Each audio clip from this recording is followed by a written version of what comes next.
So hello everybody and welcome back to my channel. So guys, आज मैं आप सबके लिए लाया हूँ Kia Seltos STX plus IMT diesel variant, जो कि इंदौर में ये है 22 लाख रुपए की। और ये गाड़ी 3 महीने पुरानी है और 8000 किलोमीटर चल चुकी है। और हालांकि इसके डिज़ाइन की वजह से और ये गाड़ी बहुत ज़्यादा इसके परफॉर्मेंस के लिए, इसके फीचर्स के लिए बहुत ज़्यादा फेमस हो रही है हमारे यहाँ, और काफ़ी ज़्यादा चल रही है और लोग बहुत पसंद कर रहे हैं इसको। तो मैं आज आप सबके लिए लाया हूँ इसकी ओनरशिप रिव्यू। तो आज हमारे साथ हैं इनके ओनर सौरभ। तो सौरभ, सबसे पहले तो मैं ये पूछना चाहूँगा आपसे कि वाई सेल्टॉस, आपने सेल्टॉस को ही क्यों चूज़ करा 22 लाख रुपए के बजट में?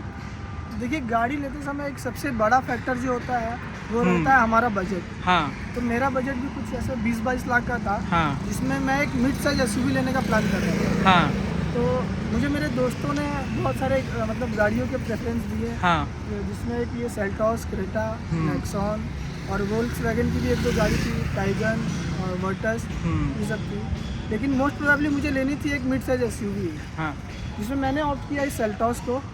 जैसा क्योंकि आप देख सकते हैं जैसा कि इसका एक मस्कुलर लुक जो है, हाँ ये मुझे बहुत ज़्यादा अट्रैक्ट कर रहा था। हाँ, वो तो काफ़ी ज़्यादा अट्रैक्टिव लगता है सभी और लोगों वैसे को। भी एक लुक मेरा मतलब फर्स्ट प्रेफरेंस था गाड़ी लेते समय। और फिर मैं महिंद्रा में भी गया था, जहाँ पे मैंने XUV 700, थार, स्कॉर्पियन भी देखी। लेकिन उन सब से हटने का कारण सिर्फ एक बजट था, क्योंकि वो मेरे बजट से कुछ ज़्यादा ही पार। हाँ, XUV 700 थोड़ी सी महंगी हो जाती है। हाँ, तो बस ये एक छोटा सा फैक्टर था कि मैंने प्रॉपर SUV को लेने से मतलब मैं हट गया। मतलब मोस्ट प्रोबेबली ये कि आपको सेल्टॉस ही हर चीज़ में पसंद आई सारे गाड़ियों के कंपैरिजन में। हाँ, वो कंपैटिबल थी मेरे बजट में और मेरे लुक के उसमें फैक्टर में भी अच्छी लग रही थी मुझे इसलिए। ओके, अब चलते हैं गाड़ी के अंदर और ड्राइव करते हुए बात करते हैं सौरभ से कि क्या एक्सपीरियंस है और क्या क्या चीज़ें, सारी रिव्यू लेते हैं। यहाँ पे काफ़ी ज़्यादा बाहर में विंड नॉइज़ भी आ रही है और चलते हुए भी करते हैं। तो चलिए अंदर। अभी हम लोग आ गए हैं गाड़ी के अंदर। तो जैसा कि आप सब देख सकते हो कितना ज़्यादा मतलब अच्छा व्यू है इसका टॉप एंड का, डीजल के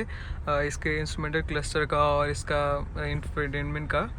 और जैसे कि आप सब देखते हो इसका सीटिंग का, लेदर का और सब कुछ कितना ज़्यादा प्रीमियम, कितना ज़्यादा अच्छा लग रहा है। और जैसे कि सबसे ह्यूज चीज़ जो कि बहुत सारे लोग सबसे ज़्यादा इसको पसंद करते हैं, इसका पैनोरामिक सनरूफ। तो और ये जो मॉडल है STX प्लस IMT डीजल, इसमें आता है 1500 सीसी का इंजन, 250 Nm का टॉर्क है, 115 bhp पावर प्रोड्यूस करता है। तो सौरभ भाई, आपसे मेरा ये क्वेश्चन है, सबसे पहले आते हैं इंजन का। तो आपको कैसा लगता है कि इंजन का क्या परफॉर्मेंस के बारे में बताओ आप, क्या कैसा है? देखिए, मुझे पहले थोड़ा डाउट हो रहा था कि अगर मैं IMT ले रहा हूँ तो मुझे, क्योंकि मैं पहले एक मैनुअल ड्राइवर रहा हूँ, तो मुझे ये कन्फ्यूज़न होती थी कि IMT में मुझे कोई दिक्कत तो नहीं आएगी चलाने में। लेकिन फिर गाड़ी लेने के बाद मेरी वो सारी क्वेश्चन जो थी, जो भी डाउट था, वो सब क्लियर हो गई, क्योंकि ये काफ़ी पावरफुल इंजन है इसका। तो IMT चलाने में मुझे कोई भी वैसा मतलब अलग लैग फील नहीं हो रहा आपको ऐसा? और अगर कंपैरिजन करें IMT में और नॉर्मल डीजल के उसमें, सेल्टॉस में, तो उसमें आपको कुछ फील हुआ, कुछ लैग कि IMT में स्लो हो रहा है फिर फास्ट हो रहा है? नहीं, मुझे पहले ऐसा लगता था कि शायद डीजल की गाड़ियों में पिकअप थोड़ा सा लैग करती है, लेकिन इस गाड़ी में ऐसा कुछ तो मुझे फील नहीं आया, क्योंकि ये काफ़ी अच्छी रही है पिकअप के मामले में। इसका इनिशियल पिकअप भी काफ़ी अच्छा है। तो मतलब आप कहना चाह रहे हो कोई डिफरेंस नहीं है नॉर्मल डीजल में और IMT में? नहीं, पिकअप मतलब अच्छा, ये इक्वल ही रह रहा है ऐसा, ठीक है। और अब बात करते हैं इसका हाईवे का परफॉर्मेंस, मतलब हाईवे वगैरह पे क्या है इसके, कैसा परफॉर्मेंस है इसका? अगर आप परफॉर्मेंस की बात करेंगे तो इसकी हैंडलिंग काफ़ी स्मूथ है। अगर आप इस सेगमेंट में अलग गाड़ियों से भी कंपेयर करेंगे, क्योंकि मैं पहले भी नेक्सॉन और ग्रैंड i10, i20, मतलब इस सेगमेंट की बहुत सारी गाड़ी चला चुका हूँ। हाँ, लेकिन इसकी जो हैंडलिंग है वो एक अलग ही स्मूथनेस का एग्जांपल देती है। हाँ, तो नहीं, उस चीज़ में भी अगर आप रेटिंग की बात करेंगे तो मैं इसको 10 on 10 दूंगा। 10 और 10, ओके। और ठीक है, ये सारे बात हो गए परफॉर्मेंस हाईवे की। और अभी मैं बात करना चाहूँगा इसकी हेडलाइट, इसकी जो LED लाइट्स है वो कैसा हाईवे वगैरह पे, मतलब नाइट में कैसा विज़न आपको क्रिएट कर रही है, और कैसा बाकी एड कंपेरेटिवली इस सेगमेंट में दूसरी गाड़ी जैसे हाई राइडर हो गई, क्रेटा हो गई और ग्रैंड विटारा हो गई? अगर आप कंपैरिजन की बात करने जाएंगे तो मुझे ऐसा लगता है पर्सनली कि इसके लाइट्स का जो अपर्चर है वो काफ़ी ज़्यादा है। मतलब अगर आप कंपेयर करेंगे क्रेटा और नेक्सॉन से, और अगर आप डिज़ाइन भी अगर आप देखने जाएंगे तो क्रेटा ने कुछ खास चेंज नहीं किया अपने लाइट के DRLs में। हाँ, लेकिन इसमें बहुत सारे चेंजेस आए हैं अगर आप पहले वाली सेल्टॉस देखेंगे तो। तो इसलिए भी मुझे बहुत अच्छी लगी है। मतलब रोड पे अगर आप नाइट में कहीं हाईवे वगैरह ट्रैवल कर रहे हो तो लाइट्स मतलब ऐसा कि क्लियर विजन आता है आपको? लाइट्स की कोई कमी नहीं आती इसमें। अच्छा ठीक है। और ठीक है, ये सारे बातें होगी। और अब आते हैं ग्राउंड क्लियरेंस के बात पे। जैसे कि इसमें भी अगर कंपेयर करें हम हाई राइडर से और ग्रैंड विटारा से, तो इसका ग्राउंड क्लियरेंस इन दोनों से काफ़ी कम है। मतलब 190 mm का है इसका ग्राउंड क्लियरेंस। हाँ, तो उसके वजह से आपको कभी कुछ प्रॉब्लम आई क्या? देखिए इसका ग्राउंड क्लियरेंस कम तो है उनसे थोड़ा सा, लेकिन अगर आप बात करेंगे वो उस केस में आपको दिक्कत करेगी जब आप कुछ ज़्यादा ही मतलब ऑफ रोड में जाएंगे। और नॉर्मल सिटीज़ में और ऐसे ब्रेकर्स जो सिटीज़ के ब्रेकर रहते हैं उसमें तो ऐसी कोई दिक्कत मुझे कभी नहीं आई, या फिर ऐसा मुझे कुछ एडजस्ट नहीं करना पड़ा अपनी तरफ से कि मतलब इसकी ग्राउंड क्लियरेंस थोड़ी कम है तो इसको थोड़ा एडजस्ट करके चलाना पड़ेगा, तो वैसी कोई दिक्कत नहीं आती। हाँ, बाकी तो थोड़ी बहुत तो देख दाख के चलानी ही पड़ती है सबको ही। हाँ नहीं वो तो ज़रूरी है। और ये सारी बातें हो गई। और अब आते हैं इसके इंफोटेनमेंट सिस्टम पे, जो कि इस मॉडल में शायद 8 स्पीकर का सेटअप है। हाँ, 8 स्पीकर का सेटअप है और लगभग ये डीजल का टॉप एंड है। इसका मतलब ओवरऑल एक्सपीरियंस आप बताएं। देखिए अगर आप इस सेगमेंट में देखेंगे तो मुझे तो जो मैंने देख के जो इसका साउंड सेटअप देखा तो मुझे तो बहुत पसंद आया था, क्योंकि इस गाड़ी में बेस की कोई कमी नहीं है और आप अलग से भी कुछ लगवाने की मुझे नहीं लगता कि इसमें कुछ भी ज़रूरत है। मतलब नीड नहीं है कुछ सब वूफर या मतलब ये बेस ट्यूब वगैरह कुछ ये सब लगवाने की ज़रूरत नहीं है। हाँ, क्योंकि गाड़ी के इस इतने एरिया में जो इसका ये जो स्पीकर और बेस ट्यूब है ये काफ़ी अच्छा है। हाँ, जैसा कि मैं आप सभी यहाँ देख पा रहे हैं कि इसमें बोस के पूरे सेटअप लगे हुए हैं, बोस के स्पीकर्स लगे हुए हैं। वो सबसे इम्पोर्टेंट क्वेश्चन जो मैं अभी पूछना भूल गया था वो अभी पूछता हूँ कि जैसे ये IMT है, ठीक, तो इसमें क्लच नहीं है। तो जैसे अगर आपकी गाड़ी अगर 6 गियर पे चल रही है, छठवें पे, आप अचानक से अगर 3 पे शिफ्ट कर दो, 2 पे शिफ्ट कर दो, तो उसमें क्या कुछ लैग आता है या और क्लच है नहीं, तो क्लच आप मतलब जो एक्सीलेटर हुआ आपको कम करना पड़ता है कि नहीं करना पड़ता है? नहीं, ऐसा कुछ अभी तक ऐसी कोई प्रॉब्लम आई तो नहीं है, क्योंकि बहुत बार ऐसा हुआ है कि जब मैंने इस गाड़ी को नई खरीदी थी तो मैं यूज्ड टू था मैनुअल गाड़ी चलाने की। तो कभी कभी ऐसा होता था कि मैं चौथे गियर पे एकदम सडनली ब्रेक लगा देता था, लेकिन ये गाड़ी ना बंद होती थी ना लैग, मतलब ऐसा कोई लैग नहीं होता था। बस इसमें वो यहाँ पे बस एक छोटी सी वार्निंग आती है गियर चेंज करने की, बस हाँ। इसको डाउन कर देता था और गाड़ी मतलब गियर शिफ्टिंग में ये लैग नहीं करती और बंद भी नहीं होती कभी? नहीं, इसकी गियर शिफ्टिंग काफ़ी स्मूथ है। मतलब IMT इसका अच्छा है, ठीक। और अब बात करते हैं इसके सीटिंग के बारे में। इसमें जैसे कि वेंटिलेटेड सीट्स हैं इसमें, मतलब फुली पैक्ड है ये गाड़ी। वेंटिलेटेड सीट, क्लाइमेट कंट्रोल, ये जैसे कि एम्बिएंट लाइट, सब कुछ इसमें दिया हुआ है। तो सीटिंग की आप कुछ आप बताना चाहेंगे? देखिए सीटिंग कंफर्ट बजट था तो उस बजट में इसमें ये जो वेंटिलेटेड सीट्स और क्या नाम है कि इलेक्ट्रॉनिक एडजस्टेबल सीट्स भी है इसमें, तो ये इस सेगमेंट में मतलब मैंने उतना भी एक्सपेक्ट नहीं किया था कि शायद ये सब भी होगा, लेकिन ये सब एक प्लस पॉइंट था मेरे लिए। ये मतलब एक सरप्राइज आपके फीचर्स थे कि बिल्कुल। आप सरप्राइज हुए। तो और इसके सीट्स मतलब क्या कंफर्टेबल हैं कि नहीं है, क्या है? हाँ, इसकी सीट्स बहुत कंफर्टेबल है, क्योंकि ये मतलब काफ़ी अच्छी मतलब कुशनिंग जो वगैरह है इसकी काफ़ी अच्छी काफ़ी है। एक अच्छे क्वालिटी की है, और आप हाइट भी देख सकते हैं, एक प्रॉपर SUV वाली फील देती है ये। वो तो तो है। इसलिए ड्राइविंग एक्सपीरियंस काफ़ी अच्छा रहा मेरा। और जैसा कि आप सब देख सकते हैं कि इसमें कोई भी इसके सीट्स में कवर वगैरह नहीं लगा है, इन्हें कुछ भी इंस्टॉल नहीं करा। ये प्रॉपर सीट ये किया कि जो गाड़ी में मिलती है वही मिली हुई है। तो आपने सीट कवर क्यों नहीं प्रेफर करा?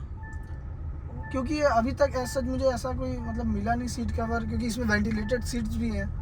तो मतलब सीट कवर मतलब प्रॉब्लम क्रिएट कर रहे थे कि वेंटिलेटेड सीट की और वजह से? दूसरा रीज़न ये भी था कि इस गाड़ी का जो कलर टोन है, हाँ। सीट कवर अगर मैं लगा देता तो वो कलर टोन डैशबोर्ड से मैच नहीं करती। अच्छा, मतलब वाह यार, ये तो बड़ी नई तो टाइप की रईसी है ये तो। इसके हेडरूम पे तो जैसा कि मैं देख पा रहा हूँ कि अभी सीट हाइट आपकी कैसी, सबसे ऊपर है?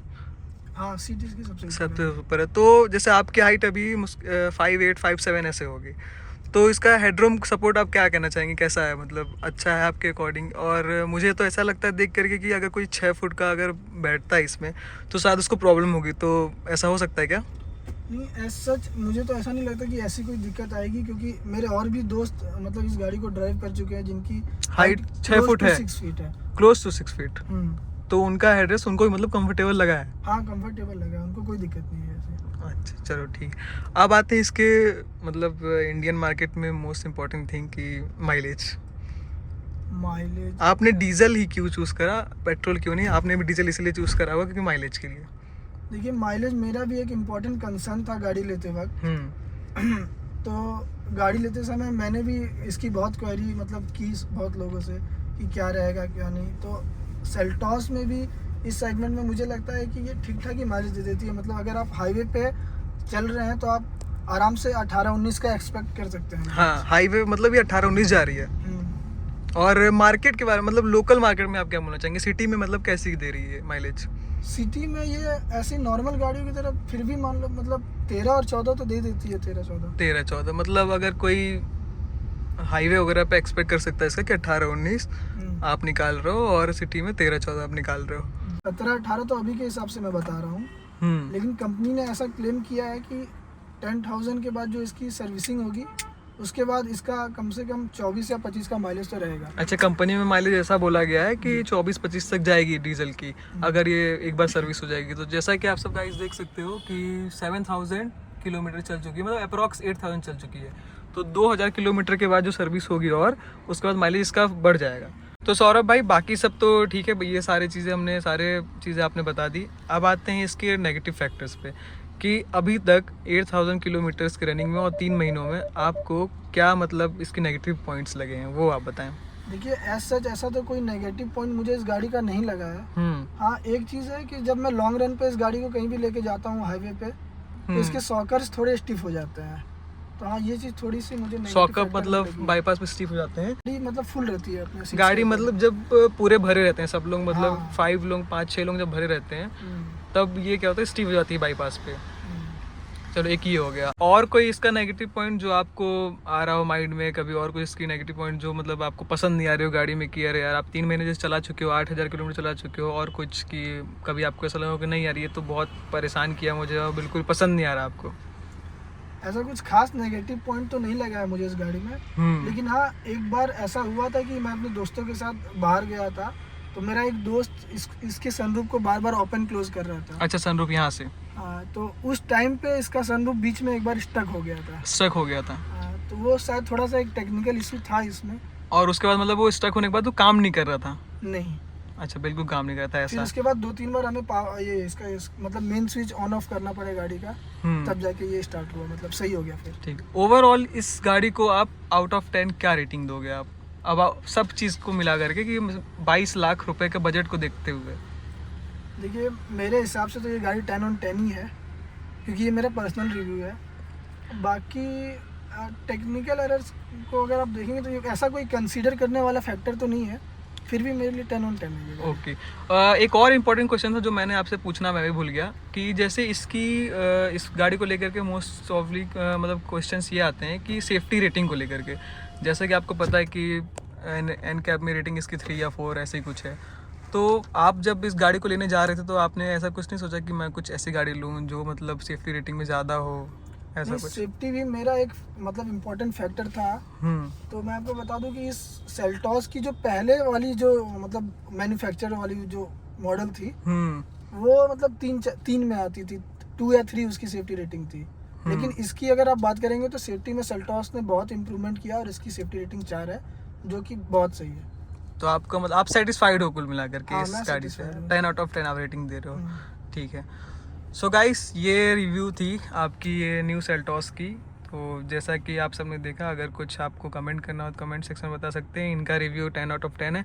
और इसका कुछ अगर राइडिंग एक्सपीरियंस और कुछ मतलब ड्राइविंग एक्सपीरियंस और किलोमीटर चलने के बाद अगर होगा तो मैं ज़रूर उस पर भी हम वीडियो बनाएंगे। और आप चैनल में और वीडियो जैसे आते रहेंगे तो चैनल को और वीडियोज़ देखने के लिए आप चैनल को सब्सक्राइब करें, वीडियो को लाइक करें और वीडियो को शेयर भी करें। तो मिलते हैं अपने नेक्स्ट वीडियोज़ में। Bye bye.